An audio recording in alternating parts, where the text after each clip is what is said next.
Donkey Kong Country, a series loved by many people around the world. And hey, it gave rise to the big hairy ape we know and love.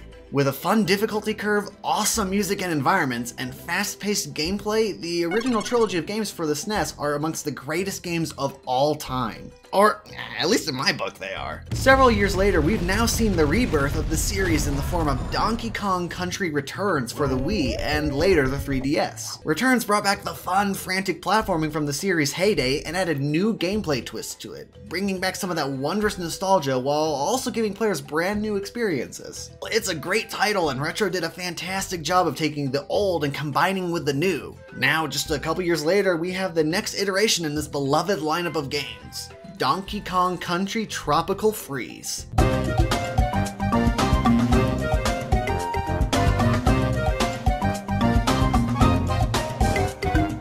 It shouldn't come as much of a shock when I say that Tropical Freeze has a lot of polish. If you know anything about Retro Studios, you'll know they also worked on the Metroid Prime trilogy, which is just about synonymous with quality. Retro knows how to handle these classic Nintendo franchises with the love and respect they deserve, and boy was Tropical Freeze given a lot of love. The gameplay is as fun and rewarding as ever. Level designs are well thought out and challenging in their difficulty, but not overly so. Pair these designs with the beautiful environments, and each level has its own character unlike any other. Not to mention that music, ugh, it's to fucking die for. Getting David Wise, the original composer for the first trilogy of games, back in the mix was a fantastic move. New tracks are not only grandiose, but a perfect fit for the level they go along with, while redone tracks are mesmerizing in their quality. I'll get into all those aspects in a moment, as they're what makes this game so great, but really it's how all those aspects come together to make Tropical Freeze a really fresh experience while also tapping into some of that nostalgia.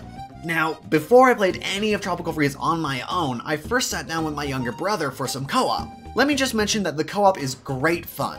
Getting to sit down with a good friend or sibling and just beat the shit out of snowmats for hours is badass. Playing with a friend can have its difficulties, seeing as you have to make sure you stick together, but so long as you play cooperatively like you're supposed to, you won't really have any problems. But I'm getting sidetracked here. Since both my brother and I are familiar with the nuances of a Donkey Kong Country game, we both came into the game optimistic. We had a good idea of what to expect having played Returns, and since scores were decent, we figured it was going to be a lot of fun. After just the first few levels though, we were both grinning ear to ear like idiots. That's down to the fact that the game does such a good job of capturing your nostalgia and turning it into something fresh. We were jumping in and out of the water, reveling in the return of swimming, which was mysteriously absent from Returns. We smiled at the little nods to previous titles from the music and had plenty of "ah shit" moments as we fucked up and lost a life. Now, I don't know that everyone is going to have the same experiences that we had playing these early levels in the game, but I thought it was telling that we both immediately felt like we were kids again, playing the original SNES games for the first time. You did good, Retro.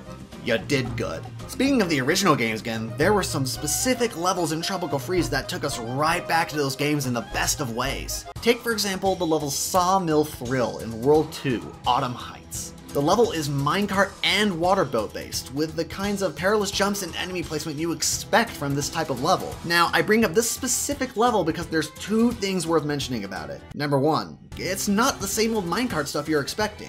Take, for example, the transition from minecart to boat. I sure as hell never saw that in the older games. While it's small in the grand scheme of things, going from something on wheels to a boat that sinks and rises back up in the water makes for different gameplay twists you have to react to on the fly. And that's not to say that it's unfair either. Everything placed in front of you is something you can get past in a reasonable manner. There's also this bullshit going on, which, I mean, took me a couple of tries to get right, but hey man, that's cool as fuck, and it's a refreshing twist on the minecart levels of old. And number two, holy shit did my brother and I get a DKC3 vibe from this level. With the mechanical nature of the sawmills, it brought back memories of traversing through all those mills and factories from DKC3, but again, it's only a light reminiscence. The design of this level is completely different from anything in DKC3, given the thunderstorm, the pine forest, and the lakes that you traversed. But it's the smallest of nods to the previous games that I can appreciate. Whether that was intentional or not is of course up for debate, but I found it to be extremely cool that we both had this immediate comparison to one of the older titles. What is intentional is some of the music by David Wise. In particular, some of the game's water-based levels have new and improved versions of the ambient water themes from DKC's 1 and 2. For example, let's take a look at World 4's first level, Deep Keep. In the first part of the level, everything is relatively relaxed, but in an upbeat manner. You're still in shallower waters and everything is bright and colorful, and some awesome new tracks complement the setting even further. Then you hit a path that takes you into the deeper part of the ocean, and a redone version of aquatic ambience from DKC smacks you in the face. It fits right in with the darker, more immersive nature of the deep parts of the ocean, and as you fight currents and rotating spiked blades, I again had a huge smile on my face. Just a few levels later, you're again graced with the sounds of the redone aquatic ambience, only the tempo is quicker and it's more ominous than before. Then out of nowhere,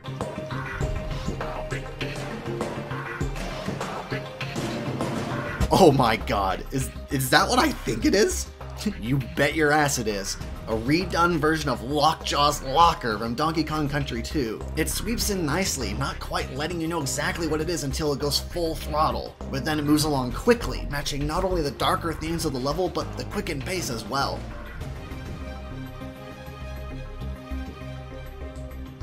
It's all well and good to have a few redone tracks to grace our ear holes, but rest assured, they didn't come into the game just trying to bring back nostalgia, as the game has original tracks for the most part. Yet again, David Wise always does a fantastic job of complementing the setting and pacing of the level, and you'll find that they're just as memorable as any of the original tracks from the original games. They didn't skimp on the quality anywhere, and it shows. Some might even argue that the new aquatic track featured in the game is even better than the original aquatic music because it's that good.